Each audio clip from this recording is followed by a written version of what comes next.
Hello everyone, I hope you are doing well. My name is Ritu. Welcome to my channel. देखिए बेटा, हमने class 10th की physics का human I and the colourful world किया था। मैंने वो स्क्रीन रिकॉर्डिंग के थ्रू पढ़ाया था और आई डोंट थिंक सो कि उसमें आपको कोई प्रॉब्लम आई होगी। स्टिल अगर आपको कोई प्रॉब्लम है तो आप कमेंट सेक्शन में लिख दीजिएगा। एक बार यहाँ पे मैं इसका ओवरव्यू करके जो एटमॉस्फेयर वाला जो रिफ्रैक्शन वाला पार्ट था उसमें मैं आगे सीधा जा रही हूँ। ठीक है, तो एक बार फटाफट से ओवरव्यू कर लेते हैं फिर आगे बढ़ते हैं। देखिए यहाँ पे हमने कलरफुल वर्ल्ड में बात करी थी कि ह्यूमन आई किस तरीके से काम करती है। ठीक है, स्ट्रक्चर के बारे में बात करी थी तो हमने cornea, iris, प्यूपिल, salary muscles, eye lens, retina, ठीक है, और ऑप्टिक नर्व्स, इन सब के बारे में बात करी थी। एक बार फटाफट से हम आ जाते हैं स्ट्रक्चर पे और इसमें आपको समझा देती हूँ। ये देखिए, ये आई बॉल होती है। इस आई बॉल में जो अंदर की तरफ जो लिक्विड भरा रहता है उसको हम बोलते हैं विट्रस ह्यूमर, और ये वाला जो पार्ट रहता है ये रहता है हमारा आई लेंस। ये लिविंग लेंस है। कहने का मतलब क्या है, अकॉर्डिंग टू द सिचुएशन इसकी जो फोकल लेंथ है वो चेंज होती रहती है with the help of salary muscles. यही हमने पढ़ा था। और ये आउटर जो बल्ज है ये हमारा था कॉर्निया। ठीक है, कॉर्निया ट्रांसपेरेंट रहता है। यहाँ पे ये वाला जो एरिया जो आपके आइरिस के बीच में जो होल रहता है, यानी कि ये वाला जो एरिया रहता है इसको हम बोलते हैं प्यूपिल। ये आइरिस रहता है। आइरिस कितनी अमाउंट ऑफ लाइट आई के अंदर एंटर करेगी ये कंट्रोल करता है। कैसे करेगा, प्यूपिल का साइज छोटा और बड़ा करके। आइरिस में क्या करता है, खुद अगर एक्सपेंड होगा तो जो प्यूपिल है उसका साइज छोटा होता चला जाएगा, जिससे अमाउंट ऑफ लाइट जो एंटर कर रही है वो कम हो जाएगी। समझ में आया। और ये रहता है आइलेंस। आइलेंस इस तरीके से मींस सैलरी मसल्स इसको इस तरीके से सेट करके रखती हैं कि कोई भी ऑब्जेक्ट आपका बाहर से है उसका जो हमेशा जो इमेज है वो किस पे बनेगी, रेटिना पर बनेगी। क्लियर है, ये इस तरीके से रहता है। रेटिना पर ये जो स्पॉट रहता है इसको हम बोलते हैं ब्लाइंड स्पॉट, और ये ऑप्टिक यहीं से आपकी सारी ऑप्टिक नर्व्स जाके मिल रही होती हैं। रेटिना पर कुछ सेंसरी मसल्स होती हैं, नर्व्स रहती हैं बेसिकली, जो रॉड्स एंड कोन्स रहती हैं। रॉड जो मसल जो नर्व सेल्स रहती हैं वो क्या करती हैं, नाइट विजन मीन्स रात में चीजें आपको अच्छी से दिखाई दें, मतलब डिम लाइट को वो कैप्चर कर सकती हैं, सेंस कर सकती हैं। ठीक है, और कोन्स जो रहती हैं वो डे लाइट के लिए प्रेफरेबल रहती हैं। ठीक है, कॉर्निया और लेंस के बीच में एक लिक्विड फिल्ड रहता है जिसको हम बोलते हैं एक्वस ह्यूमर। क्या बोलते हैं, एक्वस ह्यूमर। डन, ये इसी तरीके से था और इसी में यही सारी चीजें हमने एक्सप्लेन करी थी, समझाई थी, वर्किंग में हमने यही बताई थी, है ना। चलो, आइरिस एंड प्यूपिल की फंक्शनिंग देखो। ये वाला जो पार्ट है, ये ब्लूइश वाला जो पार्ट दिख रहा है ये क्या है, आइरिस है, और जो बीच में ये जो ब्लैक स्पॉट दिखाई दे रहा है ये है प्यूपिल। आइरिस क्या करेगी, अपना साइज को छोटा या बड़ा करके प्यूपिल के साइज को बड़ा या छोटा करती है।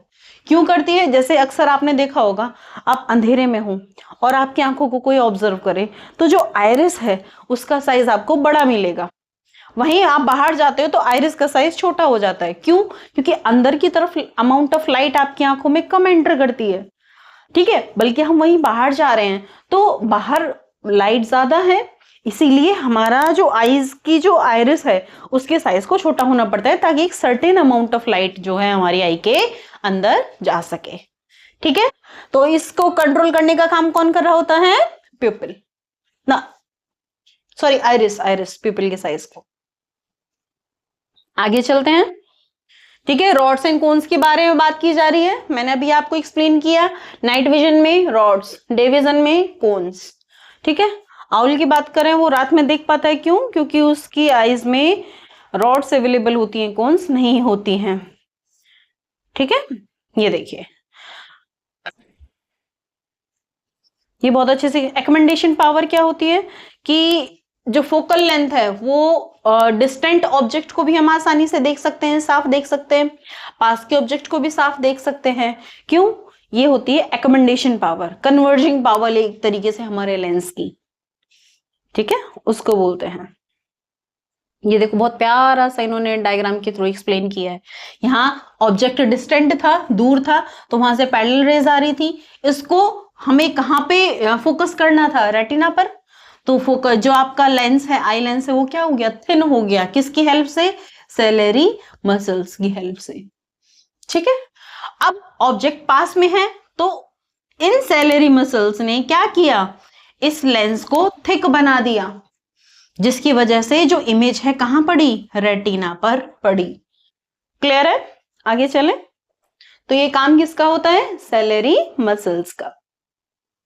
ये सारी चीजें वही एक्सप्लेन की हुई हैं बार बार बार बार। हमारी मिनिमम डिस्टेंस जिसपे हम क्लियर देख सकते हैं, आई और उस ऑब्जेक्ट के बीच में कितनी होती है? 25 सेंटीमीटर। और कितनी दूर तक देख सकते हैं? इन्फिनिटी। ठीक है, ये नॉर्मल विजन होता है। ये रेंज ऑफ विजन की बात कर रहे हैं। नियरेस्ट पॉइंट क्या है? 25। फारेस्ट, फर्दर, लास्ट हम नहीं कह सकते। आपको चांद भी दिखाई देता है, तारे भी दिखाई देते हैं, तो वो इन्फिनिटी होती है। ये क्वेश्चन आंसर्स हैं, इनको आप जरूर क्वेश्चंस को सॉल्व कीजिएगा। नहीं समझ में आते हैं, कोई प्रॉब्लम आती है, कमेंट सेक्शन में लिख दीजिएगा ताकि मैं आपको एक्सप्लेन कर सकूं। डिफेक्ट ऑफ विजन की बात करी थी तो हमने क्या देखा था? 3 तरह के डिफेक्ट्स थे, myopia, hypermetropia and presbyopia. Myopia में क्या था? Short sightedness, near sightedness means उसमें क्या था? हमें पास की चीजें साफ दिखाई दे रही थी, दूर की चीजें दिखाई नहीं दे रही थी। ठीक है, हाइपरमेट्रोपिया में हमने क्या किया था? दूर की चीजें हमें साफ दिखाई दे रही थी, पास की चीजें नहीं दिखाई दे रही थी। ठीक है, और प्रेसबायोपिया में दोनों ही डाउट थे, तो हमने उनको दूर कैसे किया था? मायोपिया के लिए हमने कॉनकेव लेंस यूज किया था, हाइपरमेट्रोपिया के लिए कॉनकेव लेंस यूज किया था, और प्रेसबायोपिया के लिए ऐसा लेंस यूज किया जाता है जिसमें दोनों ही लेंस अवेलेबल होते हैं। ये देखिए, ये है प्रेसबायोपिया के लिए, समझ रहे हैं? ये वाला देखो, इसमें नीचे की तरफ क्या देखने को मिल रहा है आपको? ये है आपका कॉन्वेक्स लेंस और ऊपर होता है कॉनकेव। डन, आगे चलते हैं।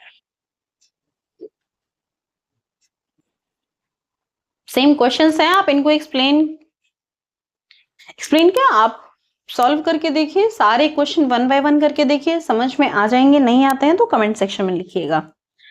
ठीक है, हमें 2 विजन, ये भी मैं आपको एक्सप्लेन कर चुकी थी, है ना? गिफ्ट ऑफ विजन ये भी हमने बात कर ली थी। हम सीधा चलते हैं ग्लास प्रिज्म पे। ठीक है, बहुत मजेदार चीज है। ठीक है, 4 रेक्टेंगुलर फेसेस को आप 60 डिग्री पे लगा लीजिए।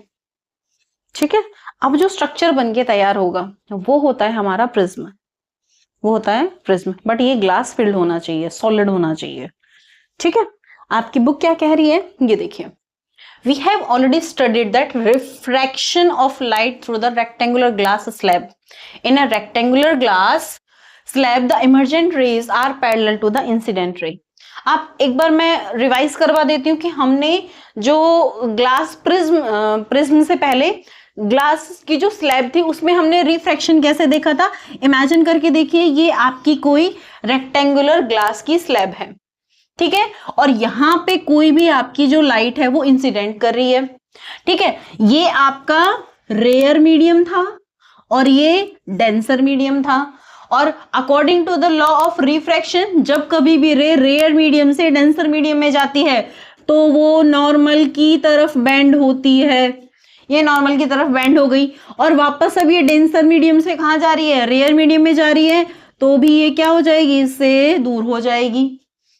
समझ में आया? यानी कि ये आपकी नॉर्मली ये आपकी कैसे आनी थी? सीधी ऐसे आनी थी, बट ये आ कैसे रही है? इस तरफ। तो फर्स्ट लाइन का कहने का मतलब क्या है कि जो इंसिडेंटिंग रे है और इमर्जेंट रे है ये दोनों एक दूसरे के पैरेलल है। बात समझ में आ रही है? फिर से पढ़िए, इस लाइन को देखिए। We have already studied that reflection of light through a rectangular glass slab. In rectangular glass slab, the emergent light rays are parallel to the incident rays. समझ रहे हैं? ये इंसिडेंटिंग रेज और ये क्या है आपकी रिफ्रैक्टेड रेज, ये एक दूसरे के क्या है? पैरेलल हैं। आगे देखिए, we will now discuss the refraction through a glass prism whose opposite faces are not parallel to one another। कहना क्या चाह रहे हैं जरा एक बार डायग्राम में देखते हैं। इस तरह का जो रहता है आपका प्रिज्म, समझ में, ये रहता है हमारा प्रिज्म। जरा ऐसे एक बार वो करना, रोकना इसे।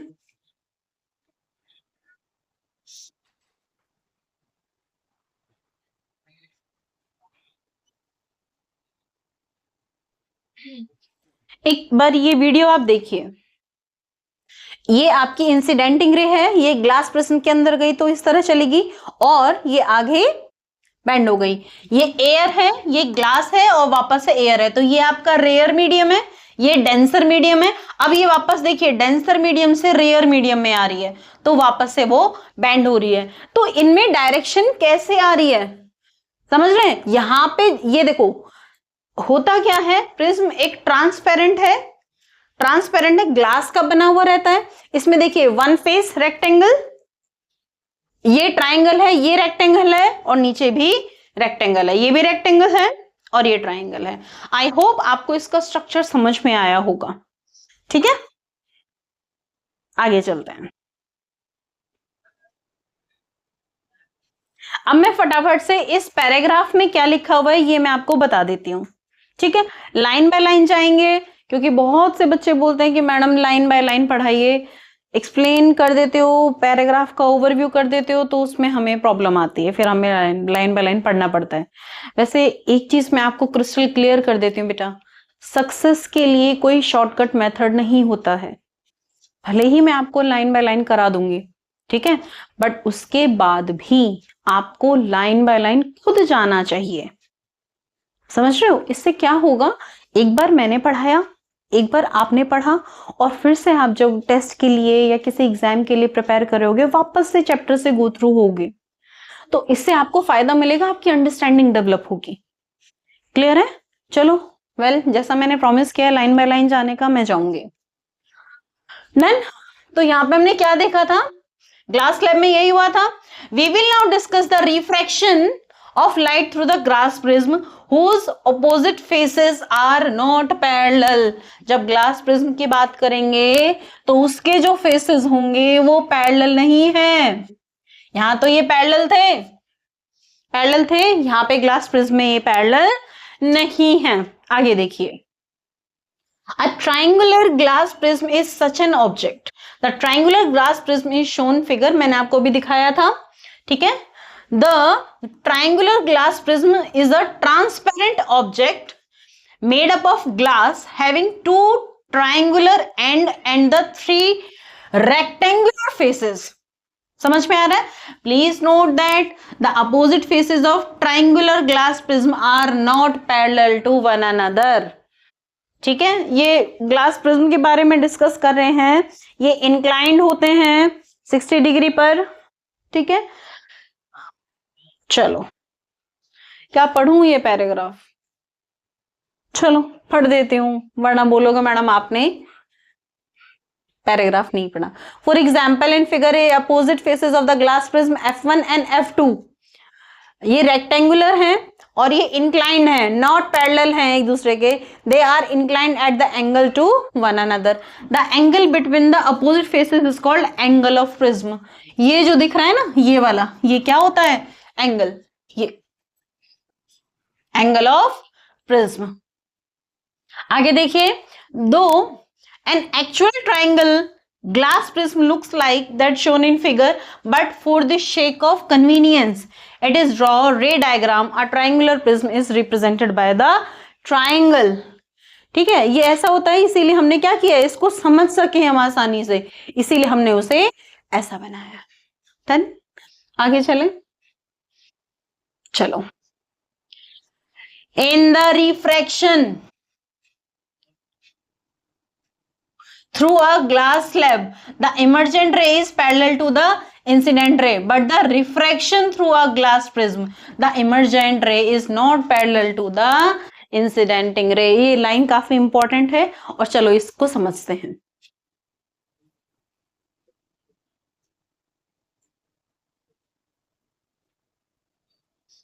मैं इसको इरेज कर देती हूँ, नहीं तो ये एलईडी की खराब हो जाएगी।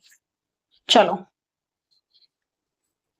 ग्लास स्लैब में हमने क्या देखा था कि ये इंसिडेंटिंग रे थी, ये रिफ्रैक्टेड रे थी। ये जब दोनों हमने देखी थी तो ये एक दूसरे के पैरेलल थी, पैरेलल थी। अब चला देखते हैं हम हमारे प्रिज्म में क्या होता है।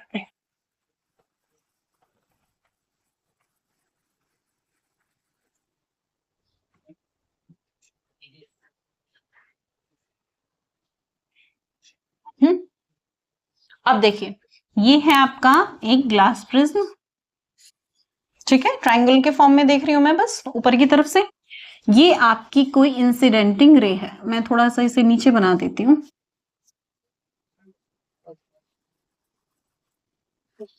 ये आपकी इंसिडेंटिंग रे है, ठीक है। जब ये है आपकी एयर और ये है आपका ग्लास, ये रेयर मीडियम है, ये डेंसर मीडियम है। और according to the rule of reflection हमने क्या पढ़ा है कि जब कोई रे रेयर मीडियम से डेंसर मीडियम में जाती है तो वो उसके नॉर्मल की तरफ बेंड हो जाती है। तो ये हो गई बेंड, भाई हो गई। अब वापस से ये डेंसर है और ये रेयर है। According to the law of refraction, जब कभी भी कोई रे डेंसर मीडियम से रेयर मीडियम में जाती है तो वो कैसे हो जाती है, ये हो गया यहाँ पे नॉर्मल, तो ये नॉर्मल से दूर भागती है। डन। एक्चुअल में इसको जाना कैसे चाहिए था, ऐसे जा कैसे रही है, ऐसे। ये जो डिफ्रैक्शन आपको दिखाई दे रहा है, ठीक है, ये होता है एंगल ऑफ डेविएशन। कितनी डेविएट हुई अपने पाथ से, कहने का मतलब यही है, ये लाइन समझो।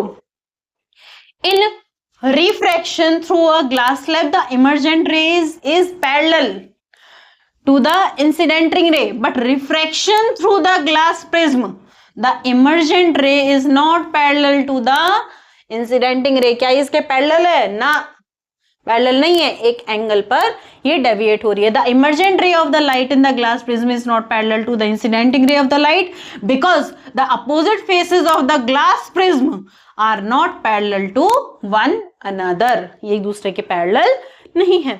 Actually, in refraction through the glass prism, the emergent ray is deviated from the original direction by a certain angle, and we say that light rays get deviated on passing through a glass prism. ये अपने path से deviate हो जाती है। Done. आगे देखिए, we will now study the refraction of light through the glass prism in somewhat details. चलो, यही जो मैंने आपको यहाँ पे समझाया ना बेटा, वही चीजें है, बिल्कुल सेम। देखो, जो रे प्रिज्म के ऊपर इंसिडेंट करती है उसको इंसिडेंटिंग रे बोलेंगे। ये रिफ्रैक्टेड रे है, बीच में रिफ्रैक्ट हुई। अब इस फेस के लिए यही रे क्या हो जाएगी, इंसिडेंटिंग रे, और लास्ट में ये हो जाएगी रिफ्रैक्टेड रे। बात समझ रहे हो, ये इमर्जेंट हो रही है, इमर्जेंट है। आप इस चीज को समझिए कि ये आपका ग्लास प्रिज्म है, ग्लास प्रिज्म में ए बी, ये आपकी क्या है, इंसिडेंटिंग रे। यहां पे ये क्या हो जाएगा, नॉर्मल, नॉर्मल है।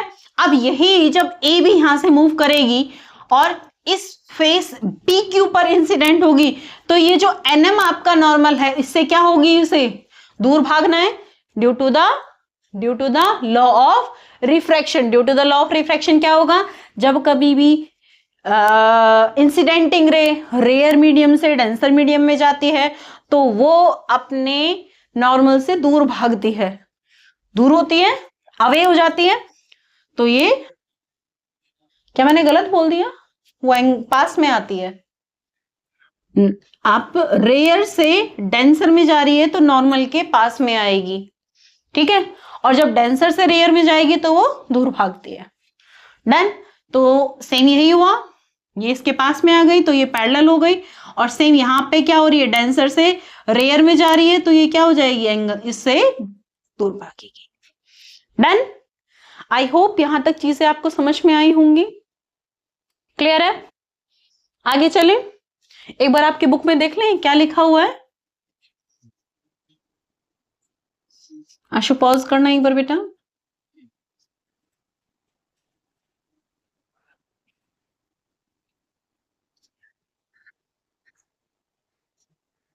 अब देखिए बुक में क्या लिखा है, when ray of light pass through a glass prism refraction और bending of light occurs both when it enters in the prism as well as when it leave the prism. जैसे ही प्रिज्म में enter करती है तब भी, और जैसे प्रिज्म से बाहर निकलती है तब भी। Since the refracting surface P Q and PR of the prism are inclined, they are not parallel, therefore the emergent ray and the incidenting ray are not parallel to one another।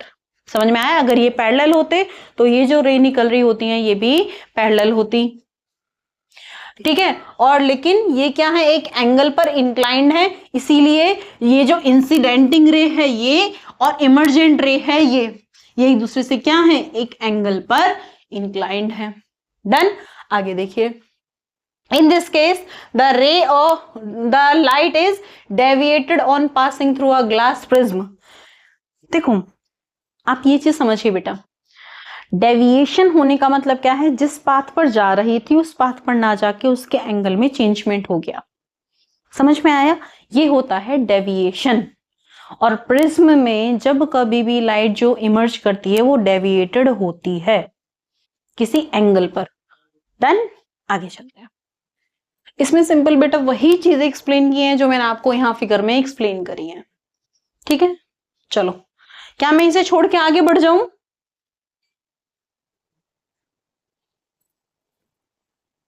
ये line देखो कितनी प्यारी लिखी हुई है इन्होंने। Conclude क्या कर रहे हैं पूरे से इसे, when a ray of light pass through a prism it bend towards the base of the prism। in another words, when a ray of light passes through a prism it bend towards the thicker part of the prism। ये thicker part of the prism के, ये thick वाला part है, ऊपर thin वाला part है, ये हमेशा उसकी तरफ बेंड हो जाती है। क्लियर है? आगे चलते हैं। देखो ये एंगल ऑफ डेविएशन की डेफिनेशन आ गई, the angle between the inclined ray and the emergent ray is called angle of deviation. अब एक बार जरा इसको पढ़ लेना पूरे पैराग्राफ को, बार बार ये एक्सप्लेन नहीं करूंगी, ठीक है। Dispersion of light, what is dispersion of light? Disperse होना, बिखर जाना, फैल जाना। होता क्या है, जब हम सनलाइट को देखते हैं तो हमें वो व्हाइट कलर की दिखाई देती है, लेकिन एक्चुअल में यही सनलाइट 7 कलर से मिलके बनी होती है, ठीक है। 7 कलर्स विबग्योर, 7 कलर्स जो रहते हैं वो रहते हैं विबग्योर। जरा आप इसको फिगर में देखना, यहाँ पे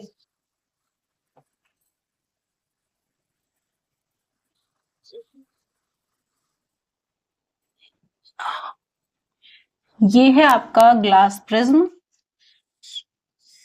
ठीक है। ये है आपकी व्हाइट लाइट इंसिडेंट हो रही है, यहीं से इसमें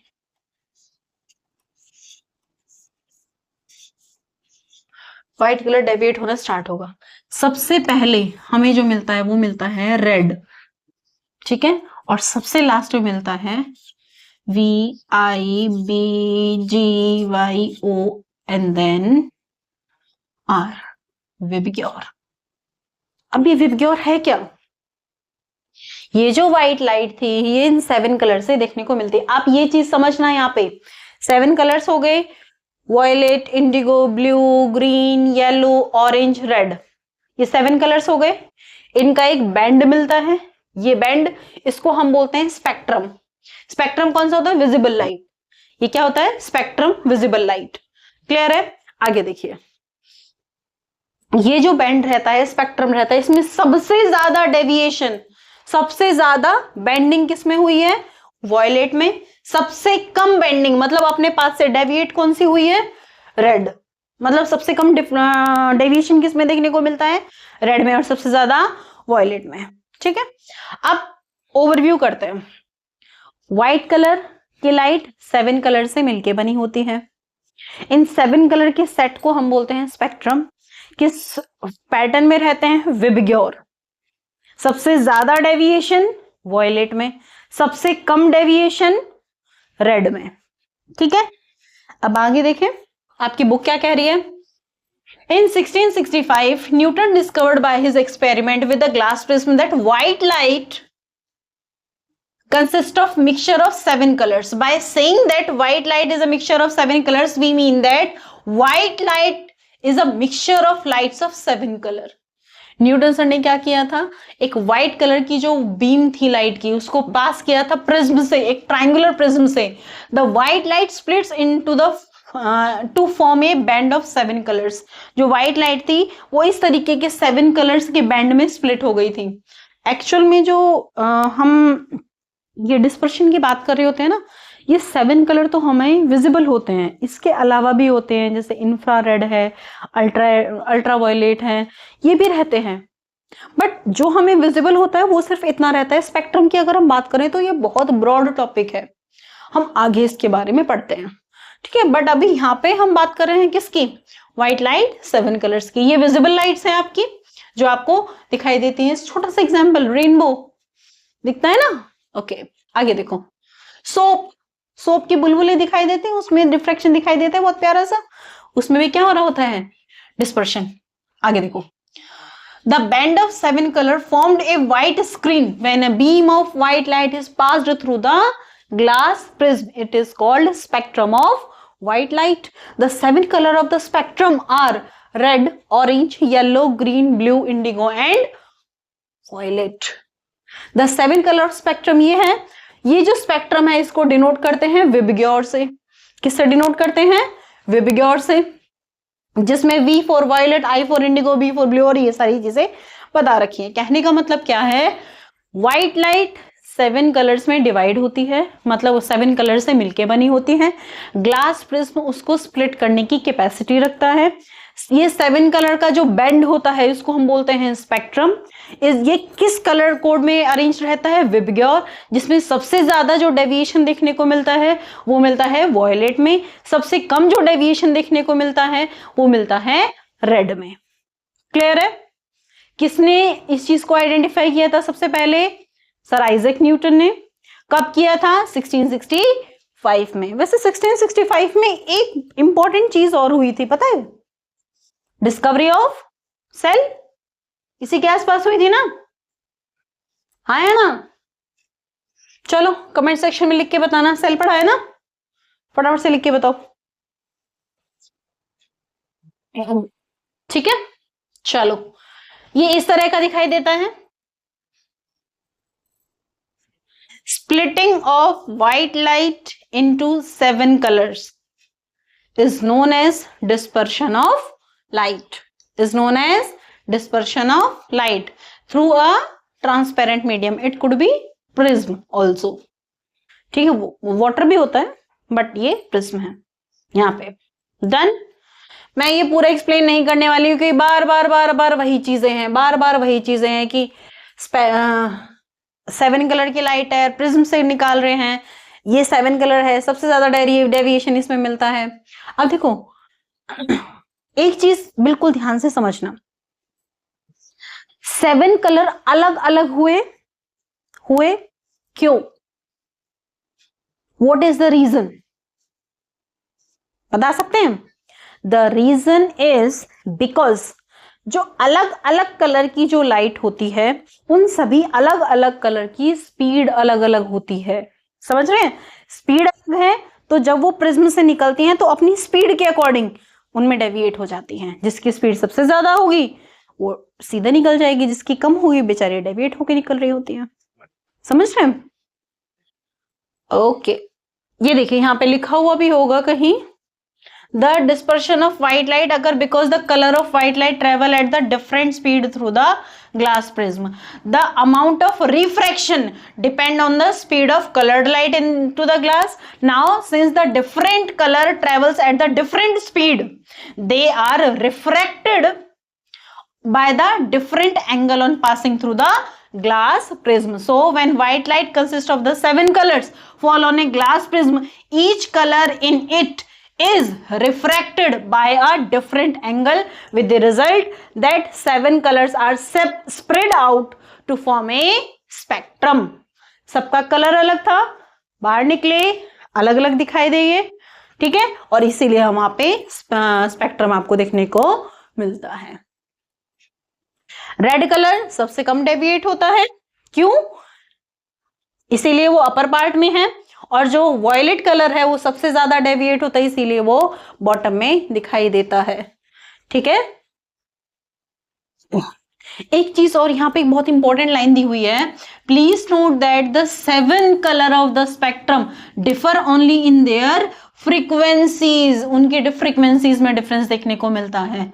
ठीक है, ये हमेशा इंक्रीजिंग फ्रीक्वेंसी में होती हैं। सबसे कम फ्रीक्वेंसी किसकी होती है? सबसे कम, ये देखो डिक्रीजिंग, यहाँ क्या कह रहे हैं, रेड की फ्रीक्वेंसी क्या होगी, सबसे ज्यादा सबसे कम, बताइए। सबसे कम, सबसे ज्यादा फ्रीक्वेंसी किसकी होती है? वॉयलेट की। आके देखिए, यही क्या हो जाती है बेटा, यही स्पेक्ट्रम व्हाइट लाइट में अगर हमने एक और इन्वर्टेड प्रिज्म रख दिया तो पहले क्या होगा, उसका डिस्पर्शन होगा, यही डिस्पर्शन रिकम्बाइंड हो जाएंगे, 7 कलर रिकम्बाइंड होके व्हाइट लाइट, एक व्हाइट लाइट के पैच के फॉर्म में निकलते हैं। वैसे यहाँ पे पहले स्प्लिटिंग होगी और फिर यहाँ पे कॉम्बिनेशन हो जाएगा। समझ में आया? तो ये वही सारी चीजें एक्सप्लेन की हुई हैं, बहुत ज्यादा कुछ इसमें है नहीं, एक बार आप पढ़ेंगे तो समझ में आ जाएगा। The rainbow, why rainbow occurs, rainbow में क्या होता है बेटा, जो जैसे रेन ड्रॉप्स होती हैं जो एयर के अंदर सस्पेंडेड रहती हैं, जब व्हाइट लाइट उनके अंदर से पास होती है तो वो जो रेन की ड्रॉप्स हैं वो किसकी तरह काम करेंगे? प्रिज्म की तरह काम करेंगे। समझ में आया? और ये जो रेन ड्रॉप्स रहती हैं प्रिज्म की तरह काम करेंगे एटमॉस्फेयर में, और ये व्हाइट लाइट को स्प्लिट करके 7 कलर में दिखाते हैं। ठीक है। On the most beautiful example of the spectrum formed by the dispersion of light is provided by the nature in the form of rainbow. The rainbow is an arc of 7 colors visible in the sky, which is produced by the dispersion of sunlight by raindrops in the atmosphere. Clear है? आगे देखिए, the rainbow is actually a natural spectrum of the sunlight in the air. The rainbow is formed in the sky when the shining and the raining at the same time. जब shine भी एक साथ हो रही है, मतलब धूप भी निकली हुई है और बारिश भी हो रही है, जब ये काम हो रहा होता है तभी आपको रेनबो दिखाई देता है। ठीक है, अब ध्यान देना, we can see the rainbow if we stand with our back towards the sun and rain in front of us. Sun पीछे की तरफ है, रेन आगे हो रही है, तब हम उसे देख सकते हैं। A rainbow is always formed in direction opposite to the sun. Sun के बिल्कुल अपोजिट डायरेक्शन में बनेगा हमेशा। अगर सन इस तरफ है तो रेनबो इस तरफ बन रहा होगा। Done. A rainbow is a produced by the dispersion of white sunlight by raindrops in atmosphere. Each raindrop act as a tiny glass prism splitting the sunlight into the spectrum. Is it clear? Is it clear? Clear or not? Clear? चलो आगे बढ़ते हैं। ठीक है, ये देखो वही सारी चीजें हैं। ये रेनड्रॉप है, व्हाइट लाइट आई है, यहाँ पे क्या हो गया, इसका डिस्पर्शन हो गया, टोटल इंटरनल रिफ्लेक्शन होगा इसी रेनड्रॉप के अंदर, और वो हमारी आई में दिखाई देता है। वैसे टोटल इंटरनल रिफ्रैक्शन क्या होता है? कमेंट सेक्शन में लिख के बताओ, पता है? पता है? टोटल इंटरनल रिफ्रैक्शन होता है कि अगर आपकी रिफ्रैक्टेड रे वापस उसी मीडियम में आ जाए, वापस उसी मीडियम में आ जाए, तो इसको कहते हैं हम टोटल इंटरनल रिफ्रैक्शन। ठीक है, अब आ रहा है हमारा एटमॉस्फेरिक रिफ्रैक्शन। आप समझ में आता है एटमॉस्फेरिक रिफ्रैक्शन क्या होता है और किस वजह से होता है? क्या बता सकते हैं? चलो हम इसको एक्सप्लेन करते हैं। अच्छा ये बताओ, क्या आपको पता है एटमॉस्फेयर जो रहता है वो हमारी 5 लेयर से मिलके बना है? पता है आपको? Troposphere, stratosphere, mesosphere, thermosphere. Imagine करो ये है आपकी अर्थ, ट्रोपोस्फेयर, स्ट्रेटोस्फेयर, थर्मोस्फेयर नहीं, मीजोस्फेयर, थर्मोस्फेयर एंड एक्सोस्फेयर। और इमेजिन करो ये है आपका बेचारा छोटा सा सन ठीक है, और ये है आपकी अर्थ। अर्थ की जो डिफरेंट लेयर्स होती हैं इनकी डेंसिटी अलग अलग होती है, इनका टेम्परेचर अलग अलग होता है ना।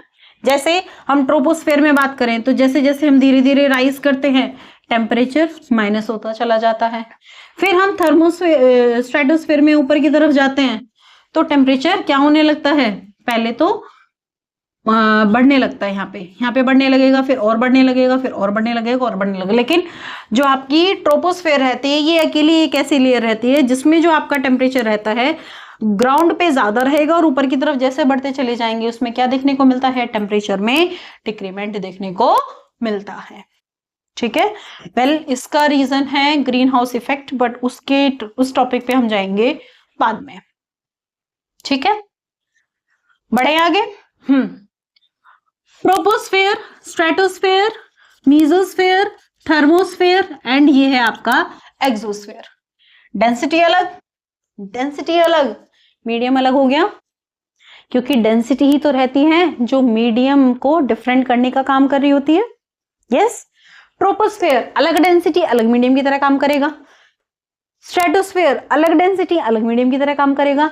यानी कि ये हो सकता है ये आपका क्या हो जाए, डेंसर मीडियम हो जाए, या आपका रेयर हो जाए, हो सकता है वापस से ये आपका रेयर हो जाए और ये आपका डेंसर हो जाए। समझ रहे हो सकता है, मैंने ये नहीं कहा कि ये आपका डेंसर ही रहता है, क्योंकि रेयर और डेंसर हम दो में कंपैरिजन करेंगे, हम इन दो को कंपैरिजन करेंगे तो इन दोनों के कंपैरिजन में हो सकता है ये डेंसर हो ये रेयर हो, और इन दोनों के कंपैरिजन में हो सकता है ये डेंसर हो ये रेयर हो। तो डिपेंड कर रहा है ना कि लाइट कहां से कहां एंटर कर रही है, उसके बेसिस पे हम बात करते हैं। क्लियर है, बट एक चीज यहां से ये चीज समझिए कि जो डिफरेंट लेयर हैं सबकी डेंसिटी अलग, डन, सबका कंपोजिशन अलग होता है, टेम्परेचर सबका अलग होता है। टेम्परेचर अलग होगा तो जाहिर सी बात है क्या देखने को मिलता है, डेंसिटी अलग अलग देखने को मिलती है। ठीक है, अब बात करते हैं यहां से सन की एक रेस चल रही है, जब वो आपके एक्सोस्फेयर से थर्मोस्फेयर में एंटर करती है तो उसे डेंसिटी में डिफरेंस देखने को मिलता है, तो ये अपने पास से डेविएट हो जाती है। ठीक है, अब थर्मोस्फेयर से वो मीजोस्फेयर में एंटर करती है तो फिर से उसके मीडियम में चेंजमेंट देखने को मिलता है। अब मीजोस्फेयर से स्ट्रेटोस्फेयर में एंटर करती है तब उसमें चेंजमेंट देखने को मिलता है। कहने का मतलब क्या है कि वो जब हमारे अर्थ पर पहुंचती है तो उसमें हमें डेविएशन देखने को मिलता है, और क्योंकि वेव्स भी चल रही होती हैं तो हो सकता है हम जब यहाँ पे खड़े हैं तो अभी ये लाइट एंटर कर रही है, हो सकता है नेक्स्ट ये लाइट एंटर करे, हो सकता है ये वाली लाइट एंटर करे। तो एक बार हमें ये यहाँ पे ये सन या यहाँ पे स्टार मान लीजिए कोई, तो स्टार एक बार तो यहाँ पोजीशन दिखाई देगा, एक बार यहाँ दिखाई देगा, एक बार यहाँ दिखाई देगा, तो स्टार की पोजीशन चेंज होती हुई दिखाई देती है। रीजन क्या है उसका, सबके डेंसिटी में डिफरेंस।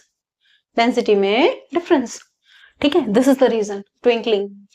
चलो अब आपकी बुक क्या कह रही है उसमें बढ़े।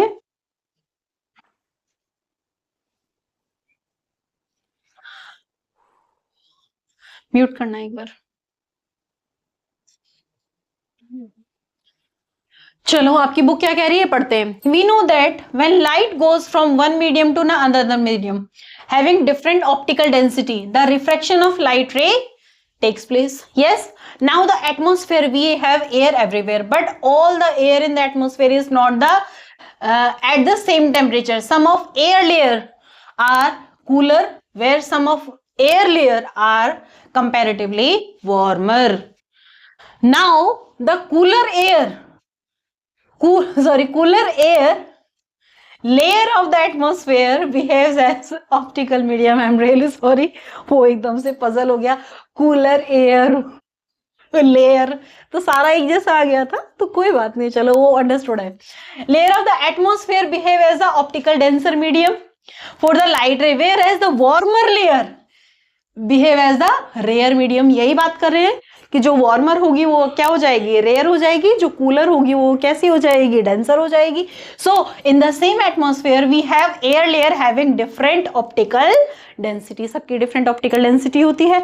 And when light ray passes through the atmospheric having layers of the different optical density the refraction of the light takes place. जब वो अलग अलग डेंसिटी की लेयर से निकलेगा तो क्या होगा, रिफ्रैक्शन होगा।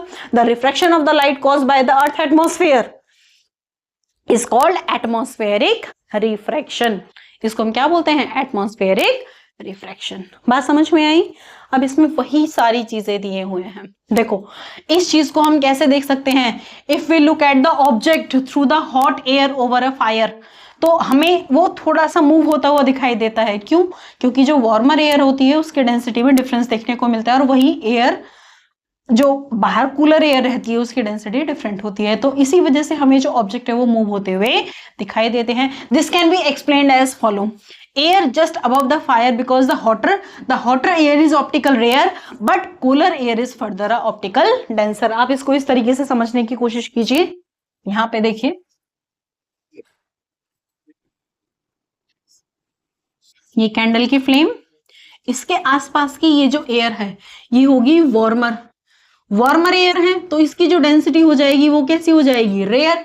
इसके आसपास जो एयर है ये है कोल्ड एयर, इसकी डेंसिटी हो जाएगी कैसी? डेंसर, ये ज्यादा डेंसिटी होगी।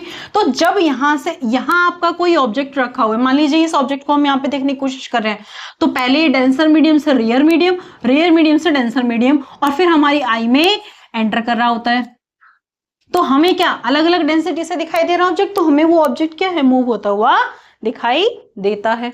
आगे देखिए, so we see the object, light coming from them through hot and cold air layer having different optical density, then the refraction of light takes place randomly due to which the object appear to the moving slightly। यही example है कि atmosphere में जो आपको different objects हैं वो अपनी जगह से हिलते हुए या ट्विंकलिंग होते हुए क्यों दिखाई देते हैं। ठीक है, यहां पे समझ में आया बेटा? ठीक है, sum of the optical phenomena in the nature occur due to the refraction of light. Number 1 is twinkling of star. Twinkling of star क्यों हो रही है बेटा? क्लियर नाइट में हमें क्या ट्विंकलिंग दिखाई देती है? क्यों? इन्हीं लेयर्स की वजह से। ठीक है, क्या मुझे एक बार एक्सप्लेन करना चाहिए?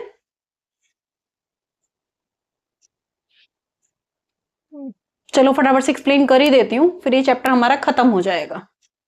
ठीक है, we know that the star emits their own light. It is called starlight. Due to light, the star shines in the night sky. Now we look the star in the sky on the clear night. We observe that the intensity of light coming from it changes continuously. At one moment, the star appears to be very bright, and at the next movement, it becomes very dim. कई बार वो बहुत तेज दिखाई देता है, कभी वो हमें dim दिखाई देता। In fact star go on becoming bright and dim again and again. ये होता रहता है। क्यों होता रहता है? हम इसीलिए रात में क्या कहते हैं? स्टार क्या कर रहा है? ट्विंकल कर रहा है। क्यों कर रहा है? The twinkling of star is due to the atmospheric refraction of the star light. Star की लाइट का एटमॉस्फेरिक रिफ्रैक्शन हो रहा है। अब आगे देखो, when the light coming from the star enter into the earth atmosphere, it undergo refraction due to the varying optical density. Optical densities क्या होती रहती हैं? वेरी होती रहती हैं। डन। एटमॉस्फेयर की अलग अलग लेयर है, सबकी डेंसिटी अलग अलग है। ठीक है, आगे देखो, the atmosphere is continuously changing the optical density of the air at the different level of the atmosphere and keep on changing. This continuously changing atmospheric refract the light from the star by different amount of the movement. मतलब अलग अलग time पे अलग अलग आपको deviation देखने को मिलता है, रिफ्रैक्शन देखने को मिलता है। इसी वजह से जो स्टार है वो ट्विंकलिंग करता हुआ दिखाई देता है। When the atmosphere refract more starlight towards us, the star appears to be bright. जब ज्यादा रिफ्रैक्ट करता है, ज्यादा हमारी आंखों तक पहुंचता है, तो हमें वो स्टार ब्राइट दिखाई देता है। और जब वो डिम कम दिखाई देता है, जब क्या होता है? लेसर स्टारलाइट हमारे तक पहुंचती है, तो वो हमें डिम दिखाई देता है। This is the why starlight reaching us eyes increase and decrease continuously due to the atmospheric refraction. Clear है? क्लियर है? ये रहता है ट्विंकलिंग ऑफ स्टार।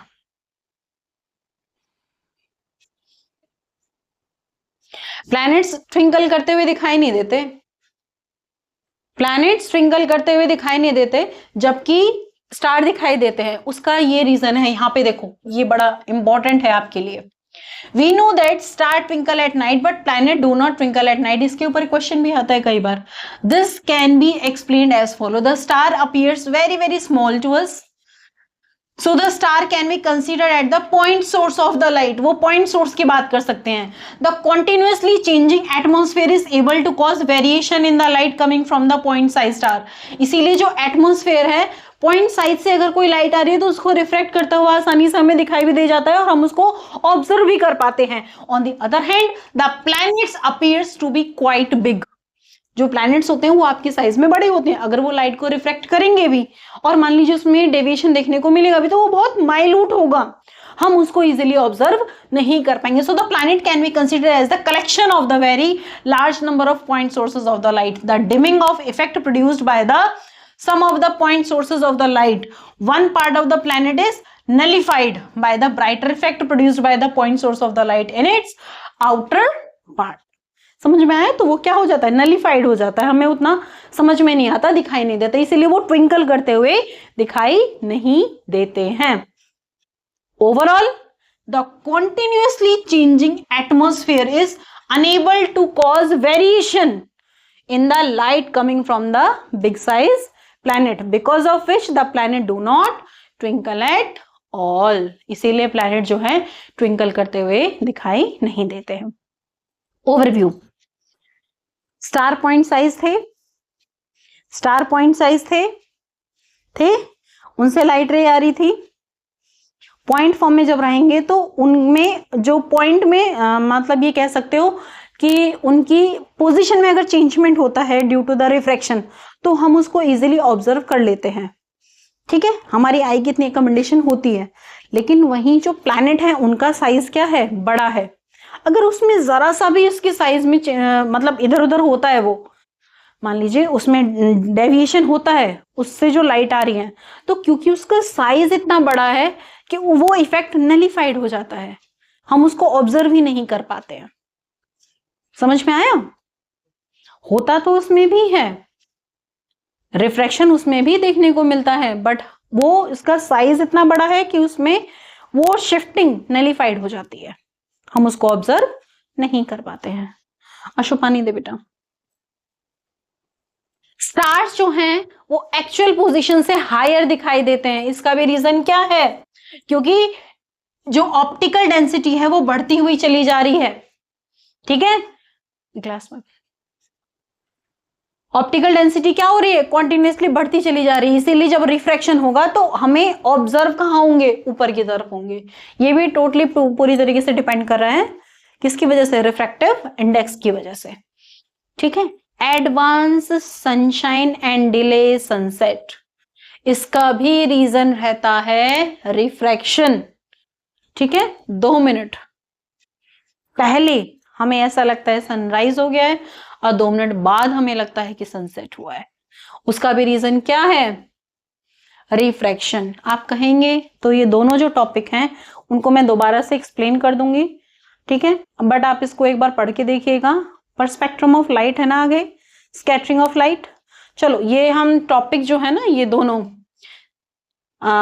स्टार वाला और सन वाला, ये हम आगे के साथ में पढ़ेंगे। ठीक है, till then bye bye, have a nice day. Video पसंद आ रही है, do like, subscribe and share.